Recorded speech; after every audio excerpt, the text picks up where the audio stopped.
गिबियावनो आङो सानदों जोंनिनो मानगोनां डक्टर हेमन्त सरकारखौ आरो जोंनिनो रायजोआव स्टेट प्रेसिडेन्ट दिल्ली प्रेसिडेन्ट सारखौ आरो जोंनिनो गासैबो काबिनेटफोरखौ आङो धन्यबाद होयो। मानो होनना बुङोब्ला बिथांमोना बिराद खस्थ'नि गेजेरजों सानसे दिनखौ बारहोदोंमोन।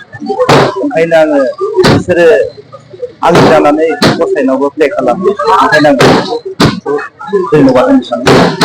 देरहानायनि थाखाय माबायदि खामानि मावो? देरहानायनि थाखाय जोङो जेब्लाबो अपोजिसनखौ जों गोरलै लानो नाङा आरो जोंहा सेन्टारा मोनसे खोथा होनदों जों रावजोंबो सुथ्रु जानानै जों खामानि मावनो ओंखाराखै। भारतीय जनता पार्टीया जेब्लाबो सुखनि थाखाय आगबारिनो ओंखारदों आरो भारतीय जनता पार्टीया मालाबाबो सुथ्रु होननानै रावखौबो लाया। बेसेबांसो भट मोनो? बेखौ टाइमनि गेजेराव होनगोन। मानो होनना बुङोब्ला जथेस्थ' आखा बायदि मोजां माबायावनो भटआवनो देरहागोन होननानै जोंना भारतीय जनता पार्टी हिसाबै स्टेटआ मोनसे जोंनो बिथोन होदों मंगलबाराव गासिबो जोङो नमिनेसनखौ होगोन।